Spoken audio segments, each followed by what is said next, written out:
Hi everyone, my name is now Migize Johnston, and welcome to another week of Building Our Bundle.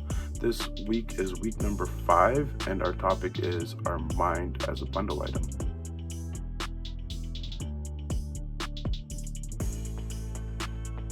Hi all, it's me, Maggie, one of your mentors from Finding Our Power Together. So for this practice, we're going to show you a little bit of a video of 2 kids wiggling their eyebrows. And what I want you to do for this mindfulness activity is get a friend, a parent, somebody in your life, and I want you to sit across from them, or I want you to get as close as you can to the mirror. We're gonna mimic how they use their eyebrows, and we're gonna be really mindful of, what thoughts we're having, judgments we might be having about the exercise, and maybe even notice, are we enjoying it?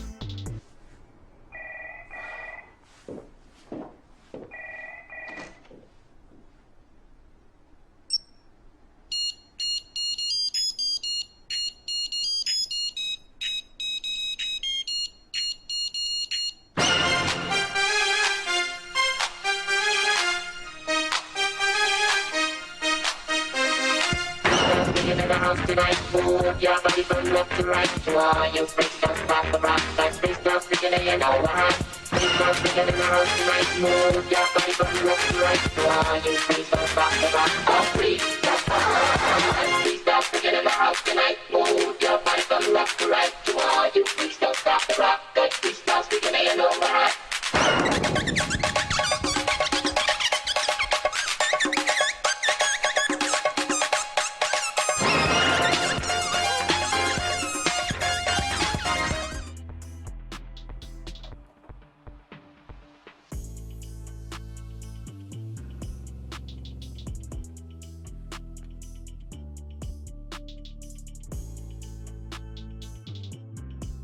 This week I get to share with you some teachings that I learned growing up regarding our mind and how wonderful but how tricky our mind can be.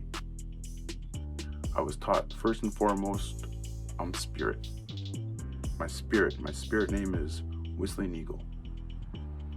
But when Whistling Eagle came down into this world, I needed a vehicle or a vessel to experience life on this planet. And that vehicle is my body. And my body, it's a wonderful gift, but it comes equipped with this amazing organ that we call our brain. I was taught that my mind, it dwells in that brain.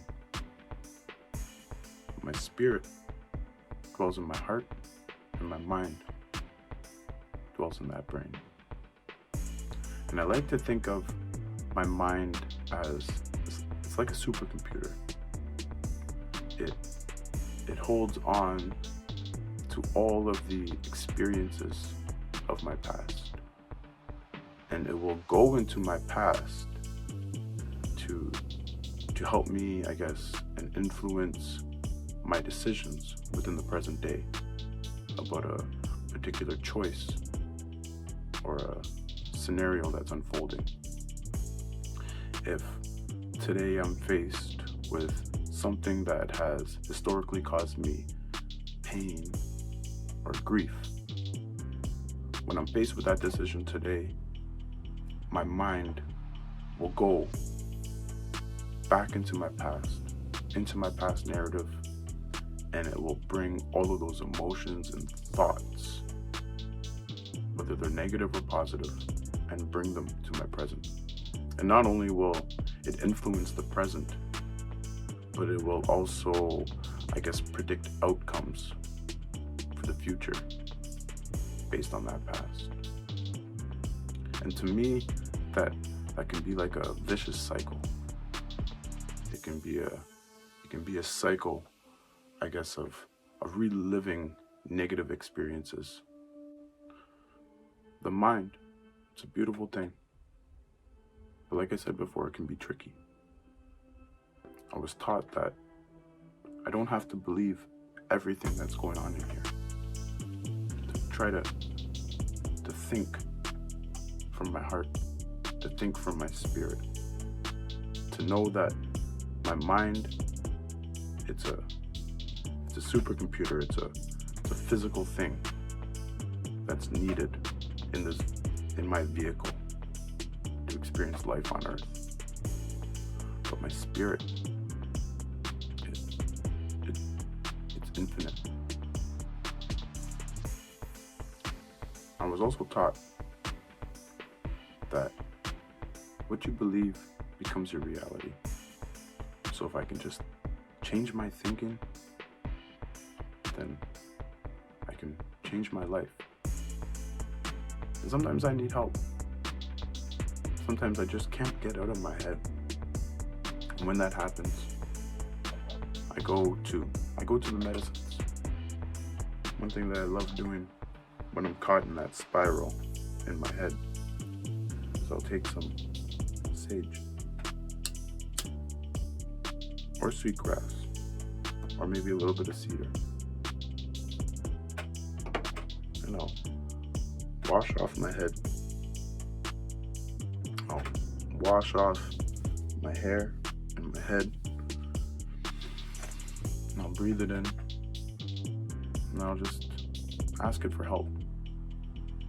I'll instruct it. I don't like what I'm thinking right now. It's causing me a lot of anxiety and sadness, and it's making my spirit not feel good. It's making my spirit feel heavy. Please lift that. Lift that from my heart. Lift that from my mind.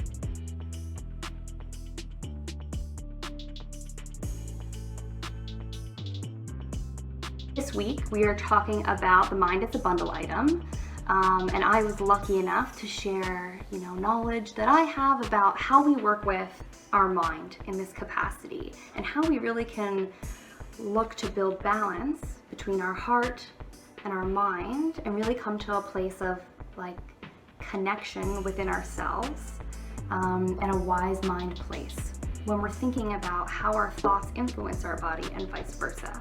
So really we're going to be talking about extreme beliefs and statements we hold true for ourselves. So if you look at your activity sheet, you'll see a list here of what seems to be 2 columns of statements. So on one side, you'll see an extreme belief, and on the other side, you'll see another extreme belief, and a line in the middle. I would like you to go through and read each one of these statements, and some might be more true for you than others, some might not apply at all, and I encourage you to really go deep, right? Connect with our body, how we feel when we read these statements, right? Because when we read powerful statements like this, we often feel it in our bodies. When we do this activity, being really gentle with ourselves.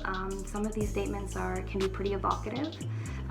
In looking at this worksheet, there's a line between each statement.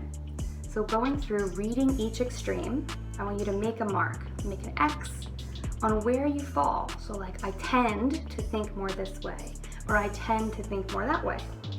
And then once you're done the activity sheet, I want you to go back and kind of zoom out, take a step, and look to see, where do we fall? What are some of these statements that are really on the extreme ends, right? And once we identify three sentences that were either extremely on this side or extremely on the other, what we want to do is try and build that wise mind connection.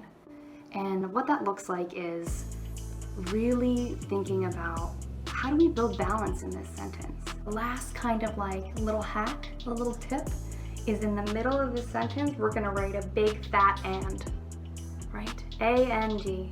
So this is true and that is true.